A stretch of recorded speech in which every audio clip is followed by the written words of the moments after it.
Hello and welcome to the Rutgers Global COVID-19 International Student Town Hall.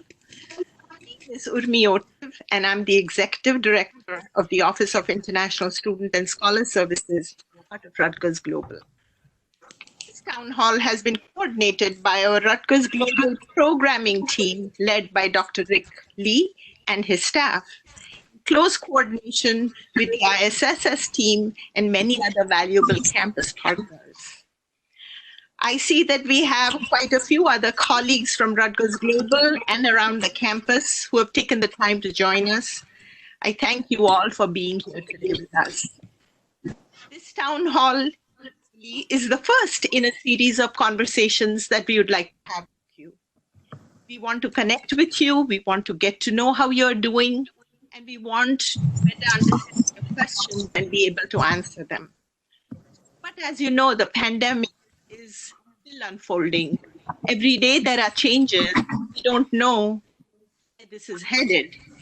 So maybe today we may not have all the answers that you are looking for. But the goal of today's meeting is that we provide you with the most updated information we have. Keep our communication going. Questions that are on everyone's mind today is, what is the university's operating status for fall 2020? When will we get back on campus? Will the classes be online or in person? The short answer is, we don't know yet.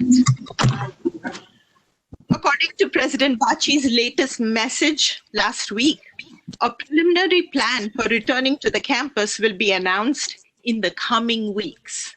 Now, what does the coming weeks mean? It can mean 2 weeks, 4 weeks, or even 8 weeks. We don't know.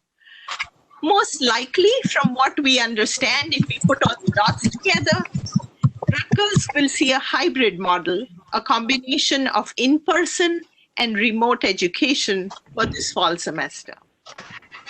This is our supposition. It's not a final deal. Urmi, can I butt in for a second? Can everyone please mute who's not speaking? Thanks. What does seem a little final is that research activity will begin by August 1st. What does this mean to all of you as international students? Will you be able to travel? Can you renew your visa to enter the United States? When will the campus be fully operational? Can you get back into your dorm when you get back? These are all questions that you all have. To better help you understand these questions and more, we have some senior Rutgers administrators who have graciously agreed to share some useful resources to guide you through these uncertain times. And before I pass on to Mohini Mukherjee, our Director of Student Services, I want to say welcome to Dr. Eric Garfunkel, our Vice President of Rutgers Global. Thank you, Rick, for finding the time to join us and better understand what our students are looking for. Mohini, now it's for you. Thank you all. Thank you, and welcome again, everyone. Like Urmi said, I'm Mohini Mukherjee. I'm the Director for Student Services at Rutgers Global, the ISSS office.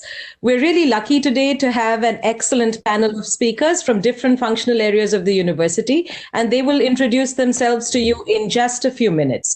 But before that, before we dive deep in, let's go through some quick housekeeping items. This presentation will be recorded, so don't worry about having to take pictures or take too many notes. We will share the information with you, as well as all the resources that we're talking about today. We will be sending you the recording of the slides later, along with a survey, and we'll talk more about that towards the end. Throughout the presentation, you can type your questions in the chat box on the right hand of your screen. We will curate these questions and then we will pose them to our panelists during our Q&A session. We will have presentations starting soon until about 10:40 a.m. and after that we will open it up to questions from everyone. Okay, so next slide, please, Greg.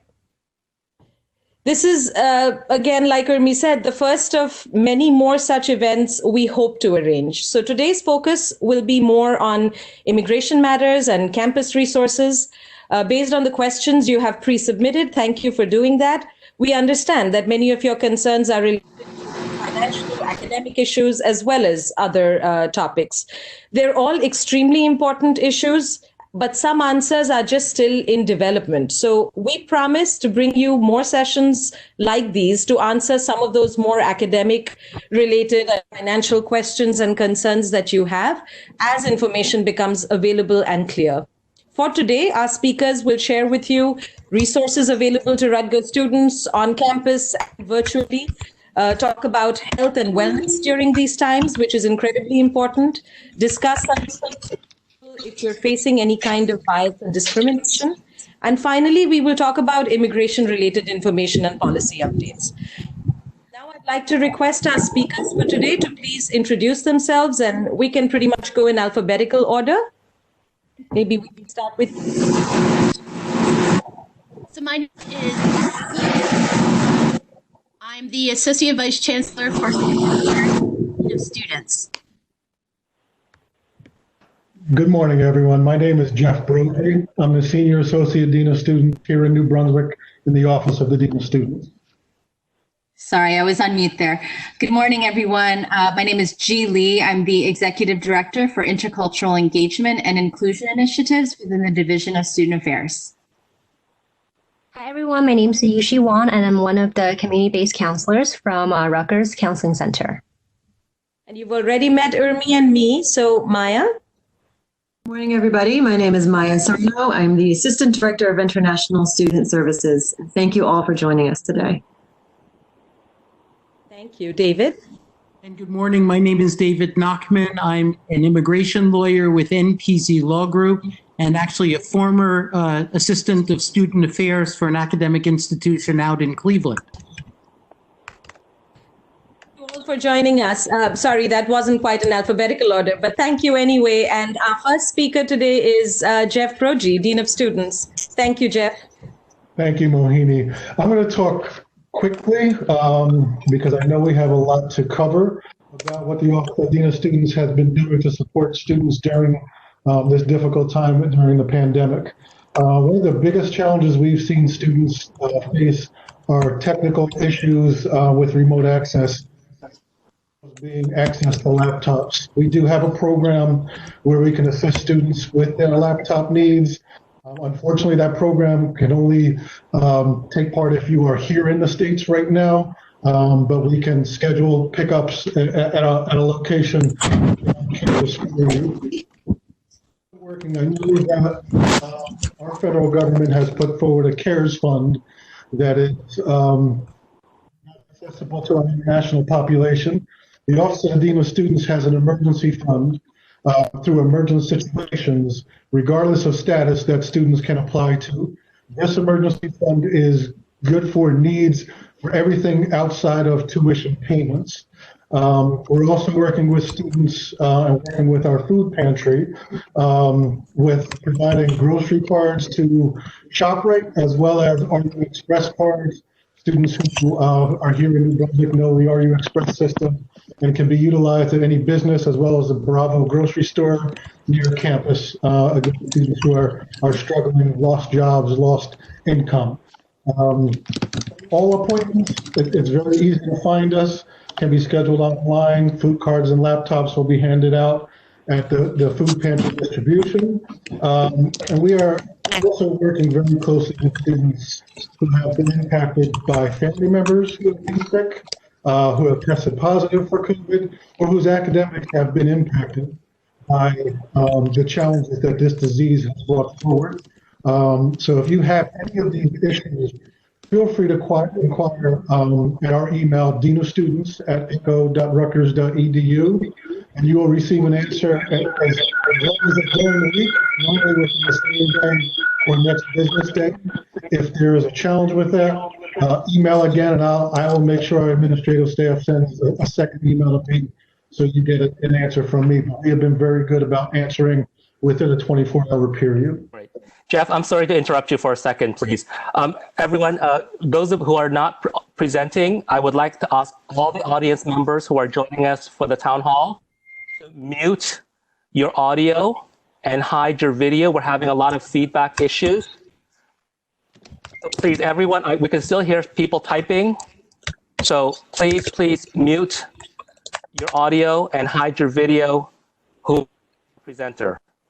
In the presentation for a specific time and date at the graduate student lounge, which is located at 26 College Avenue. The pantry is providing access Monday, Wednesday, and Friday from noon to 3. But again, you must have made an appointment, and there's one student appointment at a time. Greg, if you can go back one slide. Thank you. So all you have to do is log in to the Sign Up Genius, which you can see right to the food pantry. Yes, thank you. And if there are problems and that schedule does not meet your need, email the director, Kerry Wilson, at her email address, which is also listed there. They are also introduced in the last 2 weeks of mobile food pantry. And we've had some students and families on different campuses who have said they've had trouble getting from campus to campus. So they have a food pantry on Thursdays on both Bush and Livingston campus to assist those students who haven't been able to travel. And you can also connect with the food pantry on Facebook, Twitter, and Instagram. And you can look for food pantry information at their website, which is ruoffcampus.rutgers.edu/status. Go to the next slide. Jeff, I'm sorry again. So just again, we do hear someone typing. So please self and hide your video. We would appreciate you paying attention. And if you are typing, just really mute your audio, please. Greg can mute people's audios. Greg, you're going to have to do it if people don't do it themselves.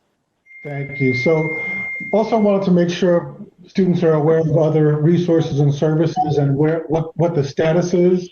Unfortunately, right now, all dining facilities for safety reasons are closed until further notice. Transportation, I know, has been a challenge for some students who don't have their own vehicle. But if you visit Rutgers Transportation Services, which is linked here, once you get access to the presentation, for more information along with the modified bus schedule, buses are still running, but on a very modified schedule. And also knowledge of our public transportation system, which I also believe you can find information for both on Rutgers Transportation Services as well as on New Jersey Transit website. And our learning centers and learning resources are still working with students, tutoring and guidance in terms of academic needs and tutoring needs are available on all 3 campuses, as also linked below in the presentation. At this point, I'm going to turn it over to Dean Newman for the next slide.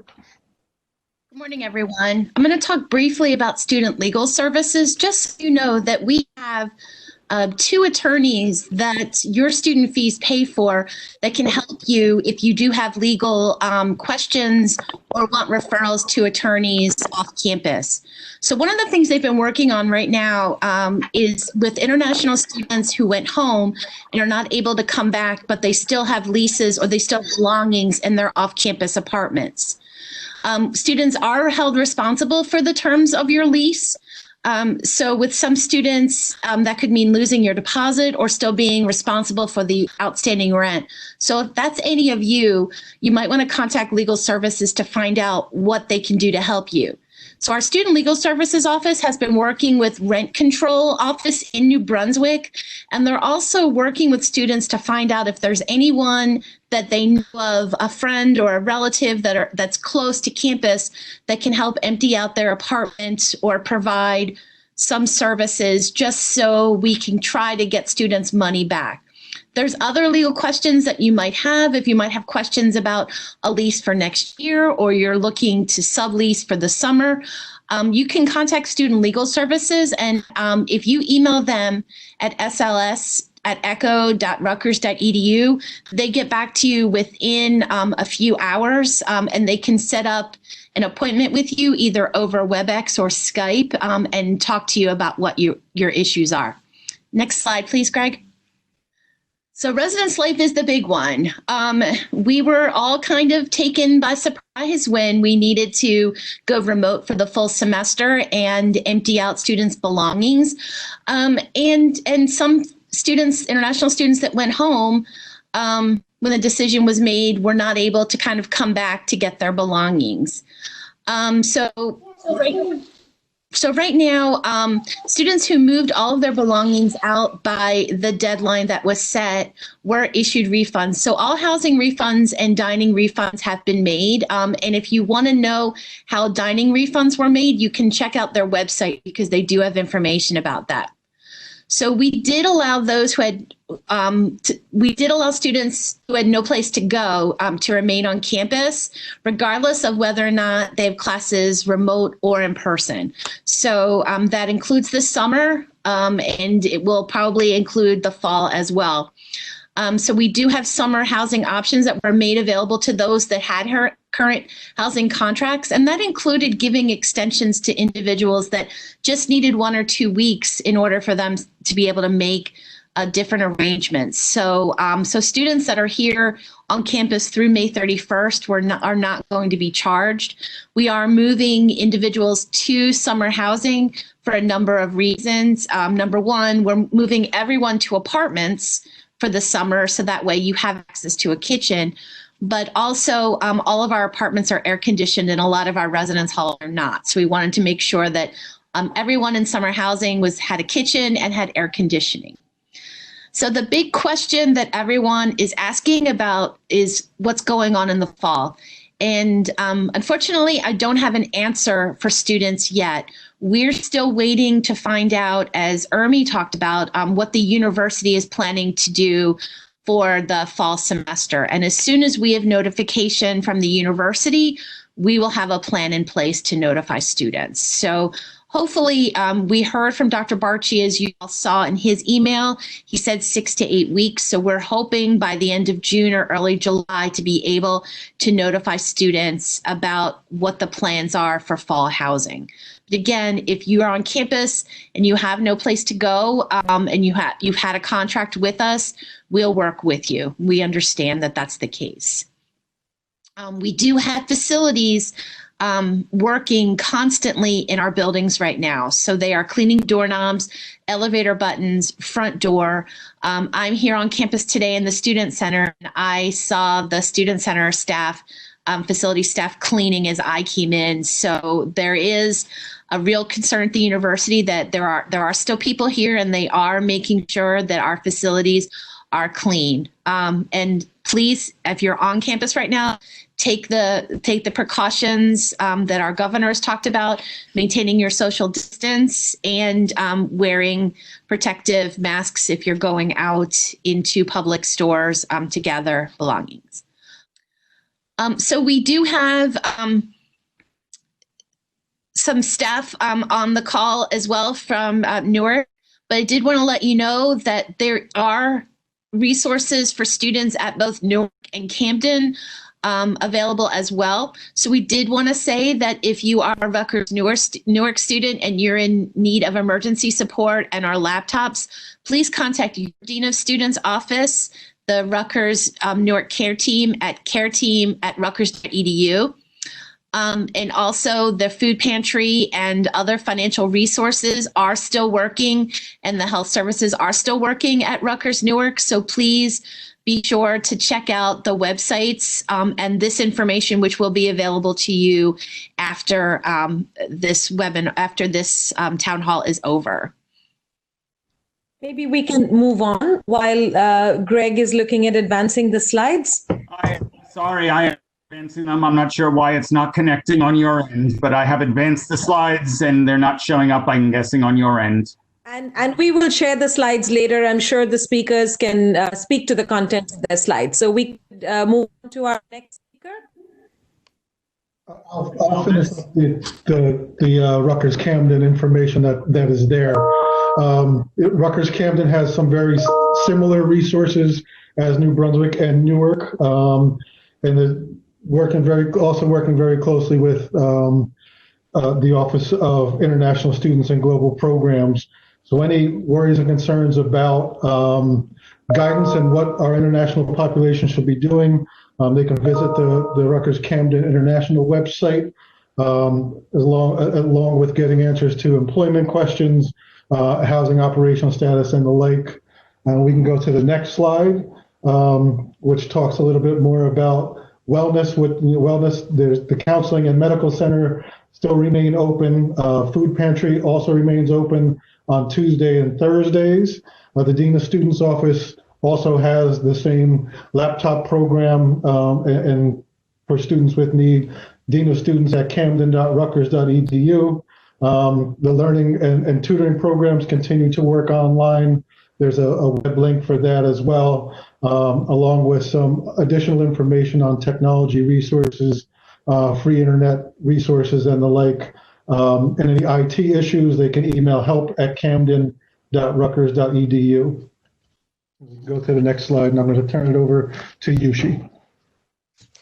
Hi, everyone. Again, my name is Yushi, and I'm one of the community-based counselors from Rutgers Counseling Center. Here with me, we also have our doctoral intern, Sunny Ho. So later on, we will be taking questions. If you have any questions about student health and psychological services, and you can send us the questions. So just again, due to the pandemic, we do see an increase of anxiety, stress, and increase of social isolation. So we do want to let all the students know that we're here for you. As student health, medical services and counseling services are completely free of charge. Normally, a student will have to pay a summer fee to access our services. However, this summer, you do not have to pay summer fee. You can if you have the student insurance, the international student insurance, you can access all our care for free. Again, so I just want to quickly go over, we have individual psychotherapy and group therapy. If you want to make an appointment, I have the phone number on there.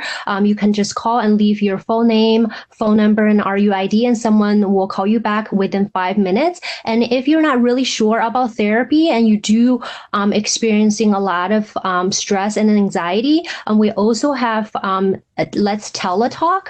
So you can talk to a professional. You don't have to you have to make an appointment, but you don't have to commit to long-term therapy. And we also have after-hour crisis care. You can also call our counseling services for professional care. I have all the phone number on there. We have text line as well. And also for the workshops, we have a lot of workshops to decrease anxiety, stress, and we have mindfulness meditation. So all the links are embedded in this slide that I have made. So you can just click on the skills and education workshops.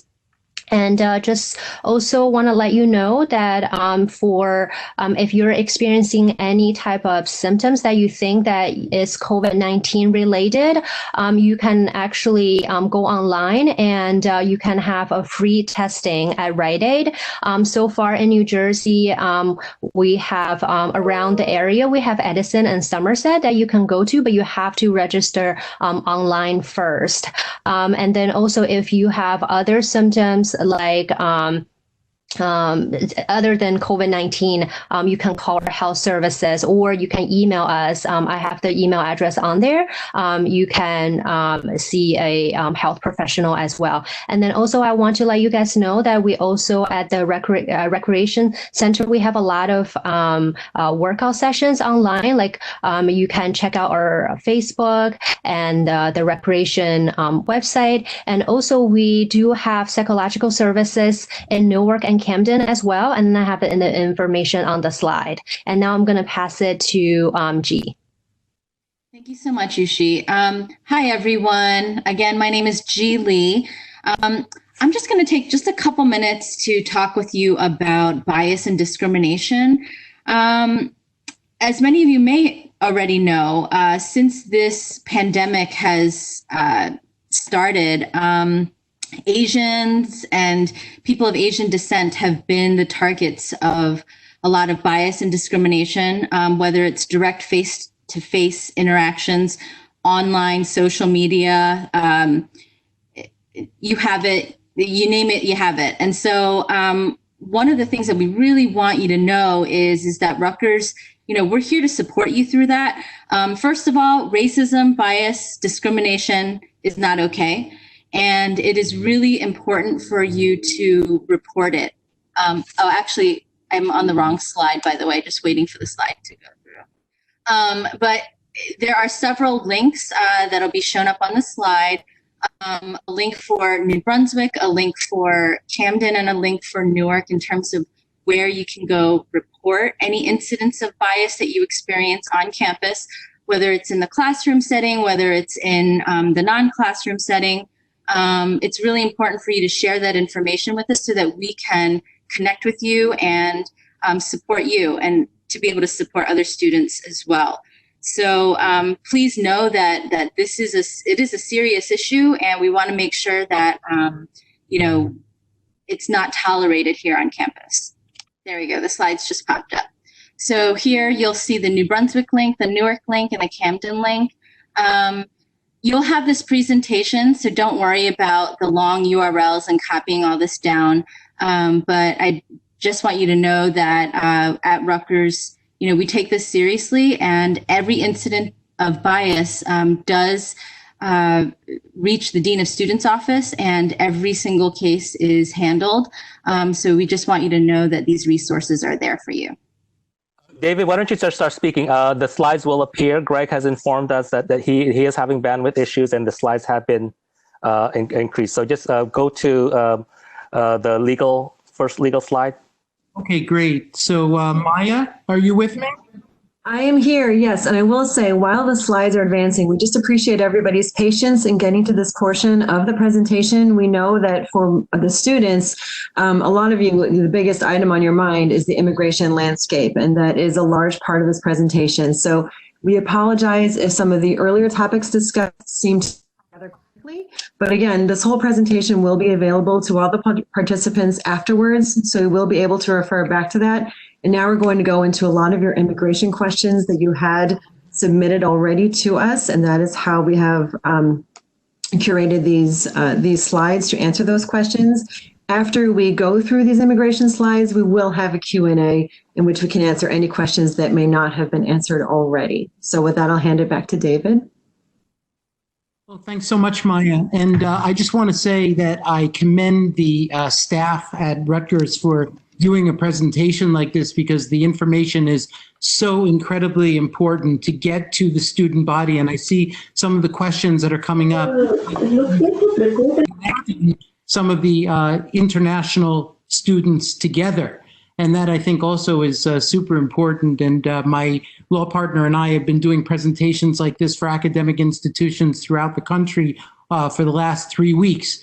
And I would say that, if there's any way that we can support, of course, we're more than happy to do so. With that being said, probably like your office, our office has been going 24/7 answering questions that folks have about all different types of of course, the proclamation and all kinds of changes. And they're coming fast and furious. And also, there's a lot of still gray area. So we're doing the best that we can to get the information out there as soon as we possibly can. And I'm just going to put my contact information up for everyone, as well as our website, where we have a blog that what we try to do is post in real time about the changes that are happening.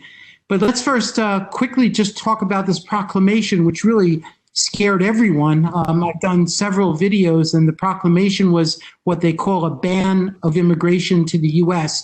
I guess there are two ways to look at it. The short and quick way to look at it in the short term was that it really doesn't affect anyone too much, because the only people that were affected were the people who had to go to the U.S. consulates, pick up their green cards, and then come back to the States. So people were outside the States who had to pick up their green card at the consulate, were the people who were affected. The problem there, of course, is that all the consulates are closed anyway, and people aren't traveling. So for all intents and purposes, this proclamation by the president is really something that's moot. However, well, we're looking at it now in terms of a long-term effect on U.S. immigration, and the long-term effect seems to be very interesting. One is that it significantly possibly revamps the family-based immigration system. So for those students, and many of whom at Rutgers who have I-130s that are filed, those are the folks who might potentially be impacted, and also by the I-130s that are filed by family members.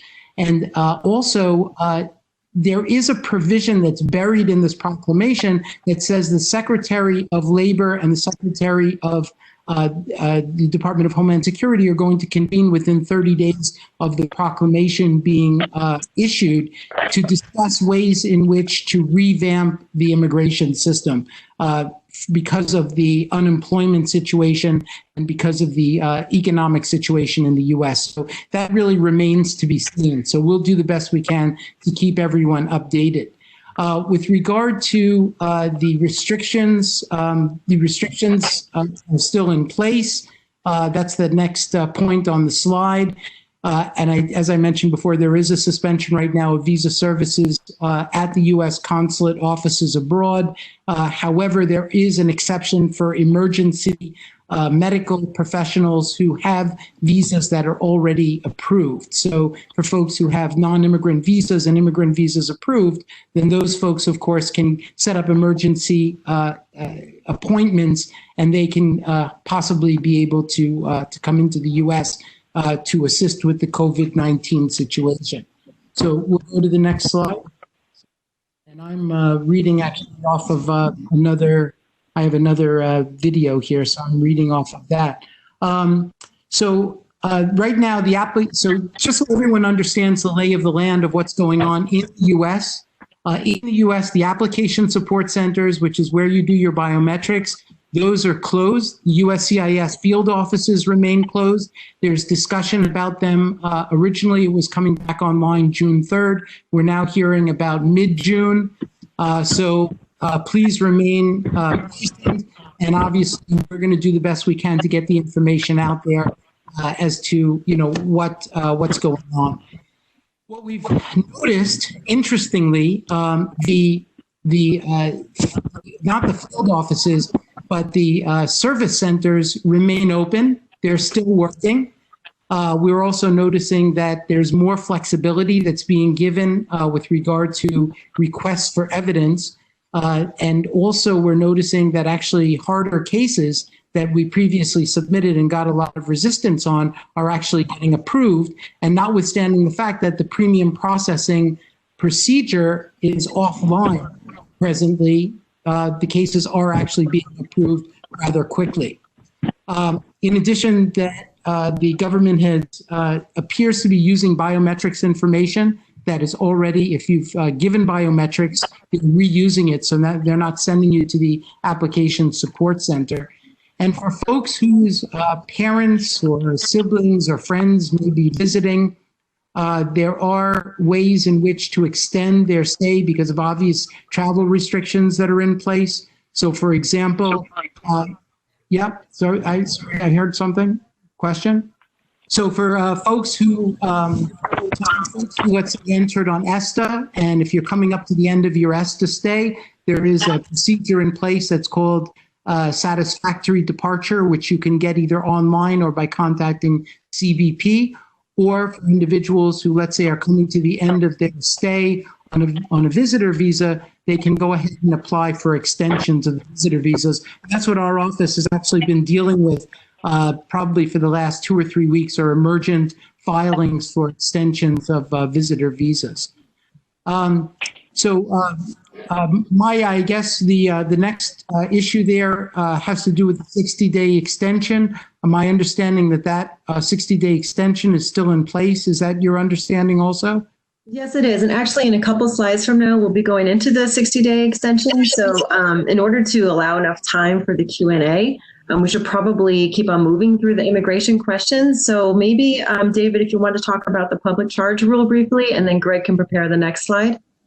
Absolutely. And that's actually probably one of the areas that we've been getting the most significant amount of questions. I guess number one is students are asking us, can they go for testing and can they go for treatment? And will that affect them from a public charge standpoint? So for those of you who are not aware, on February 24th, there was a new public charge rule that has to do with the filing of a special document when you're applying for the green card. So the students are asking if they go for testing or they go for treatment, is that going to impact them from a public charge standpoint? The answer is no. The other question that we're getting quite significantly is from individuals who, of course, have been laid off in this during these unprecedented times, and can they collect unemployment? The answer is that with regard, and if they collect unemployment, see, the question actually has two layers. If they collect unemployment, then will that impact them from a public charge standpoint? The answer is they can collect unemployment. It will not affect them from a public charge standpoint because unemployment is considered to be not a public benefit, but it's an earned benefit. And then with regard to the only problem, of course, is that if you're on an F1 and you are collecting unemployment, be aware, of course, that impacts the 90-day rule with regard to your being out of status. So obviously, if you're coming up to those 90 days, there are some creative things that you may have to do to be able to remain in status. And that's something, obviously, your ISOs and DSOs probably will be able to advise you. Stimulus checks, I just want to quickly touch on that. A stimulus check issue is actually more of an international tax issue than it is an immigration issue, because the definition of an individual being a tax resident is different than an individual being a resident for the purposes of immigration. So we generally recommend that if you did receive a check, and I believe that there was some information that was put out to explain how to return the stimulus checks. Before you return the stimulus check, it's always best to check with your accountant or a tax attorney to make sure that you are not, quote unquote, a tax resident, because if you are a tax resident, then you would in fact be allowed to hold on to that stimulus check. Next slide there, Greg. Okay, so in the next slide, we're talking about questions that students had specifically been asking us about and that we anticipated people would want to know about. So I could just start going over some of those points. The first one is about electronic I-20s. So the Student and Exchange Visitor Program, SEVP, has allowed international advising offices to issue I-20s electronically, which is new. That means that we can give digital and electronic signatures on the I-20s as your advisors. And we can also give electronic and digital travel signatures on the I-20s and then email them to students. So this is new, and this is something that is in place for the foreseeable future during the COVID crisis. As far as we know too, these, if I could just have everybody please mute. If you can please mute yourself as a participant, we'd appreciate it. So again, for the foreseeable future, those travel signatures, even digitally, are going to be allowed for re-entry into the US. And SEVP is also coordinating efforts with CBP, Customs and Border Protection, as well as the Department of State. There are various government agencies that are involved in evaluating these policies and procedures for now, and they have all determined that digitally signed I-20s are acceptable for re-entry as well as for visa applications, visa renewal applications. Also, there have been many questions about what will happen in fall 2020. Will things go online? Will it be online learning? We all want to know just as much as you do. We are all waiting for answers about fall 2020, but we need to wait for the university to announce what the operational status will be. And again, as Dean Newman mentioned earlier, we're expecting, as per the president's email last week, we're hoping for some more information about that by the end of June or early July. We also have to wait for guidance from the government. SEVP will make their own guidance, issue their own guidance about the fall and how students can remain within legal status in the fall, but we don't have those answers just yet. So we know that it's very much on everybody's minds. We are monitoring the situation, and we will definitely provide information to students as the information becomes available to us. There are also questions about on-campus employment, OPT and CPT during the COVID crisis. So SEVP has announced that remote working is allowable and permitted during this time. That means that if you have an on-campus job, you can actually continue to work in that on-campus job or CPT while living in your home country. Just be aware that there are local laws, depending on where you are, that may affect how you can do that work, okay? And every employer has their own policies as well. Rutgers, as an employer, has said that on-campus employment will be allowable remotely. Bear in mind, too, as you're thinking about CPT and OPT, eligibility and compliance requirements do still apply. There have been no changes to eligibility and compliance requirements for CPT and OPT.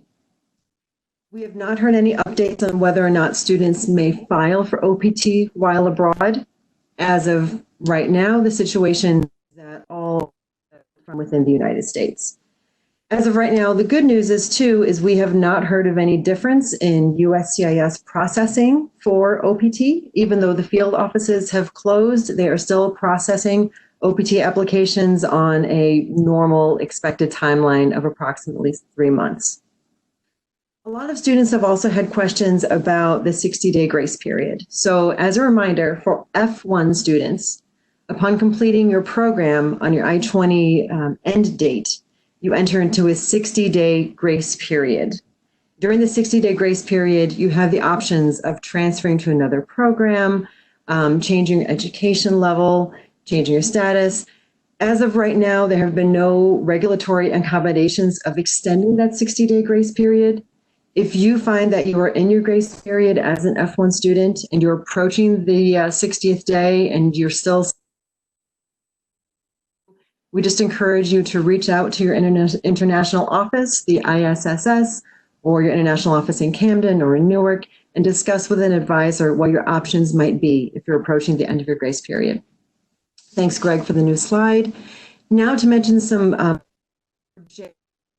town hall. As was mentioned earlier, there has been automatic 60-day extension for some J1 students in which your DS 2019 program end date was automatically extended. And that was if you had programs ending in May or June, I believe. Your international advisor could tell you more about that if you're not sure about whether or not your program was extended. If you're a J1 student, for your DS 2019s, unfortunately, you still need original documents for formal applications. And you can work with your international office to obtain an original DS 2019 if the case arises that you need one. For academic training, if you want to do off-campus employment through academic training, talk to your international advisor. Remote work is permitted as long as the academic training eligibility criteria is met and the training is properly authorized through the international office. J1 students have a 30-day grace period upon completion of studies. Be in close contact with your international advisor if you feel that you will not be able to depart the U.S. prior to the end of your 30-day grace period. We can go on to the next slide. While we're waiting for the next slide to come up, just to go over some general reminders about immigration issues and questions that I think all international students have.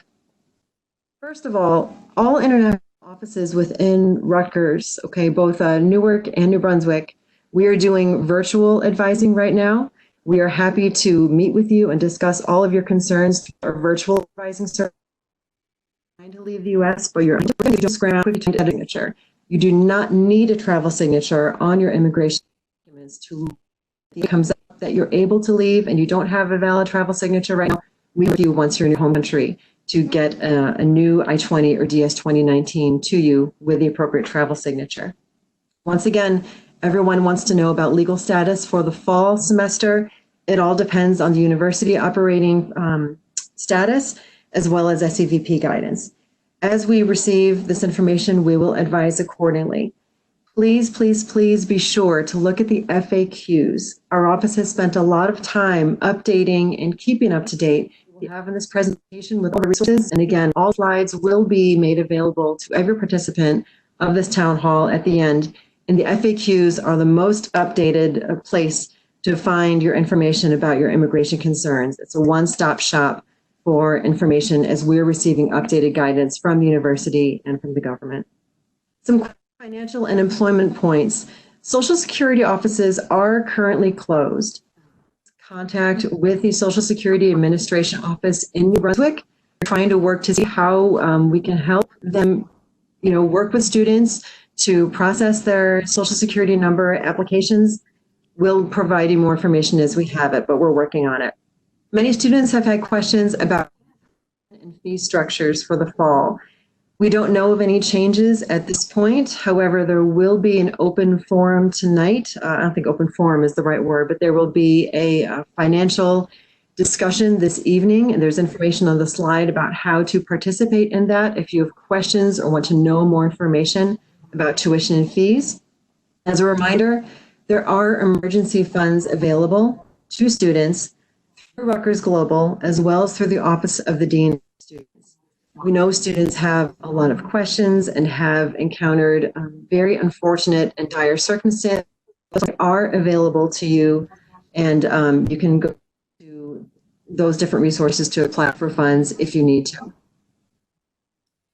Finally, students are asking questions. We understand about tuition remission and stipends, in particular teaching assistants and graduate assistants.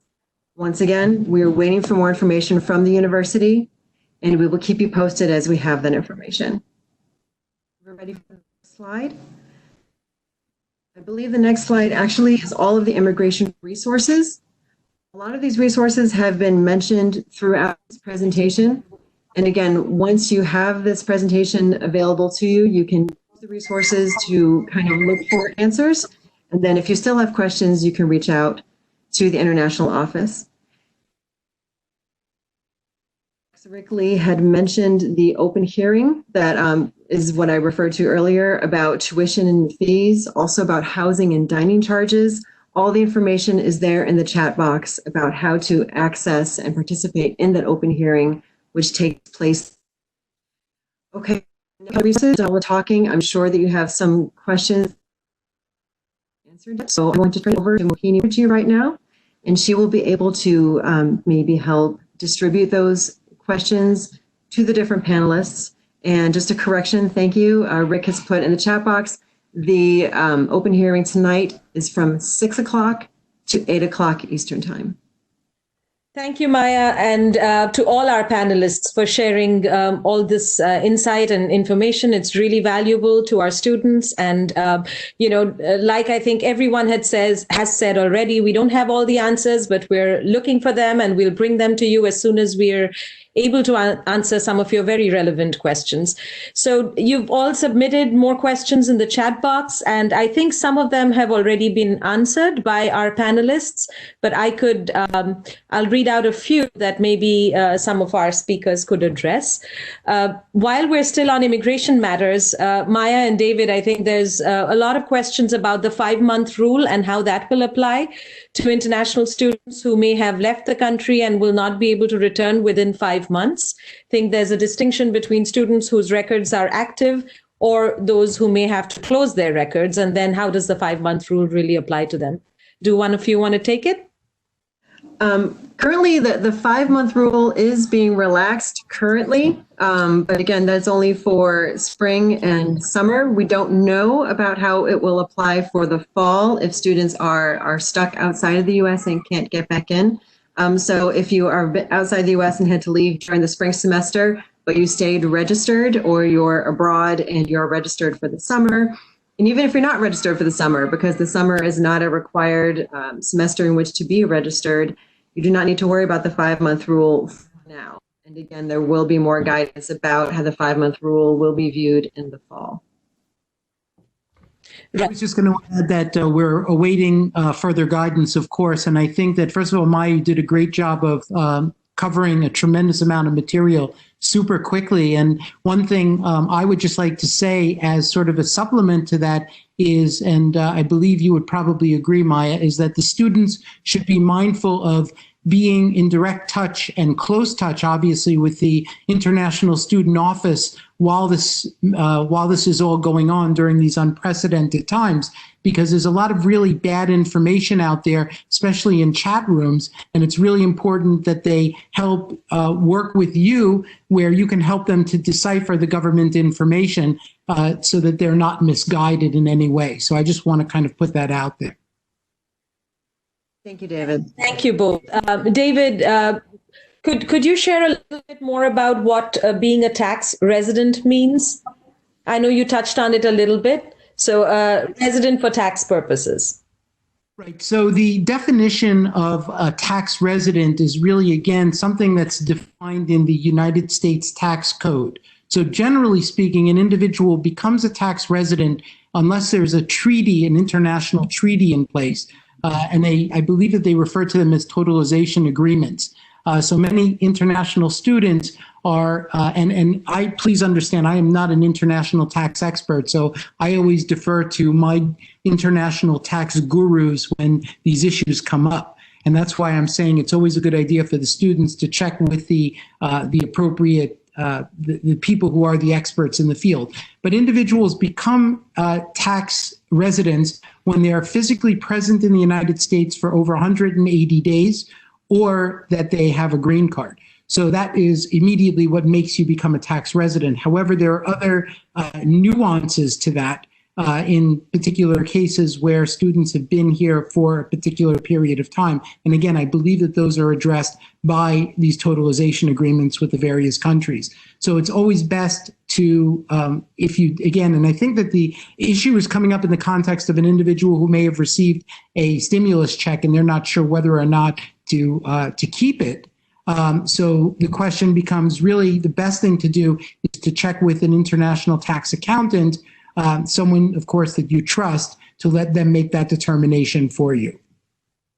Thank you, David. And I'll just add that our office has just put together some communication that we will be sharing with students this week that actually addresses the issue of how to establish your residency status for taxes and how to determine whether those checks were received accurately or erroneously. So a little more to come on that. The information will also be on our website very soon. So we will be addressing that further. Maybe moving off the immigration topic, Anne and Jeff, there's quite a few questions about fall housing and if students will be here in May. And I know that, we've already said that there aren't clear answers to that, but is there anything more to share about whether fall housing applications will open at any point soon? We hope soon. Right now, we're working on contingency plans for the four scenarios that Dr. Barchi mentioned in his email. But at the current time, I don't have any information to share.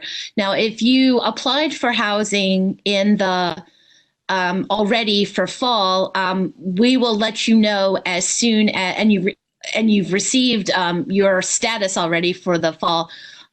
Your room, we'll let you know as soon as there's a plan in place. If you are worried and you don't want to wait, my recommendation is to contact Residence Life and talk about options. If you want to cancel your contract because you want to know for sure what's going on at this point, please get in contact with Residence Life, let them know your concerns, and that's basically all we can do at this point. We're really trying to get information and answers, but we're sort of like everybody else, just sort of waiting to find out what the status of the fall semester will be. Thank you, Anne. And, knowing we have a representative from Residence Life in Newark, Daniel, would you like to add something? Good morning, everybody. So yes, at the Newark campus, we have not done returner room selection. However, we most likely will be offering up our applications around June 1, just gauge interest in housing for the fall as we're starting to move forward. And as Dr. Newman said, similar to New Brunswick, sometime midsummer, we'll have our full plan in force and start to notify those students that are interested in housing. But probably within the next 2 weeks, we'll put out that interest form and then start collecting information from residents looking to come back in the fall and then move forward with that process during midsummer. Thanks very much, Daniel. There was one other question about the student legal services. Is that a New Brunswick-based operation, and is there something parallel in Newark as well? If you're a Newark student, feel free to contact Student Legal Services because what they can do is they can connect you with somebody at Newark who can help you. We have connections to attorneys in Middlesex County, but also in Essex County. We're working with the Essex County Bar. So at this point, reach out to them, email them at that number at the email I provided, and they'll give you good connections up in Newark. Thanks very much, Anne. And again, thank you to all our speakers. We do have a few other questions here, and I think we've basically covered all the topics that came up, but we will address some of these more specific questions, possibly through communications with you, more town halls like this that we can arrange, and also add some of it into the International Student FAQ. So you have these questions for the future. Anything that we were not able to address, we may also be able to include in the email that we send you with the presentation slides. So please don't think this is the only time that we're getting to connect. We want to continue to engage with all students and help answer the questions you have during these unusual times. Thank you for joining us today. I want to be respectful of everyone's time. Please complete our evaluation survey that we'll send you, and we'll be sending you all of this material again. We really appreciate everybody joining us, students, staff, administrators from across the university. Does anyone have any final comments to make? If not, I have one final comment about visas, because there are several questions in the chat room about visas.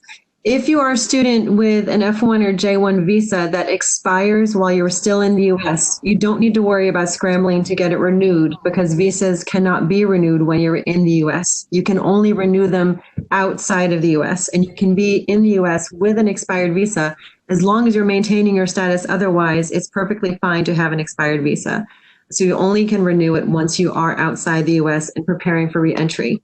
If your passport is expire, we recommend that you contact your local consulate office and see how you can work on renewing your passport. If it looks like you can't renew it, reach out to your international advisor. Okay, also, I think that was it that I had about visas. Any other final questions that anyone has? Mohini, I just want to say that I think this, Mohini, Rick Lee, Rick Garfunkel, to all the Rutgers Global and all our speakers, I think this was a great first meeting. And clearly, based on the participation, we can see that the students are really interested in connecting with us. They're really interested in getting some answers, even if we have to say that we don't have an answer. So I think this is a great start. And we can continue to stay connected with our students, continue to get to hear from them, and us sharing our responses to them. So thank you all again, and let's hope that we can continue this. Thank you, Urmi. I agree. Again, thank you everyone for joining. We will wrap it up here, and we look forward to connecting with you again. I think, maybe before we wrap it up, one final thing. I know that a student I just noticed asked a question about programs and events and how to connect with each other virtually. Rick, would you like to add something on that before we wrap it up? Sure. Again, I just want to echo everyone's thanks for participating and joining us. The programs team is involved with trying to figure out ways that we can have further occasions to share information, have some fun activities as well, so that you all feel supported. So please stay in touch and join our activities when we have some more plans to share with you. Thank you, everyone. Stay safe. Thank you. Great. Stay safe. Mohini, can I say something too? I did want to let everybody know that there are programs going on through the Division of Student Affairs right now as well. So if you go to the getinvolved.rutgers.edu sites, and I can make sure we provide that as well, there are opportunities, the escape room, there are movies and things that are being shown virtually. So there are ways to connect. And also, if you're looking for physical activities at all, Rutgers Recreation is doing online recreation classes at 12 p.m. and 6 p.m. every day, and you can connect through Instagram or through Facebook, Rutgers Recreation, and get some exercise in as well. Great. Thank you, Anne, for that additional information. And the Get Involved link is in the chat for those of you who want to write it down. Appreciate everyone joining us. Thank you.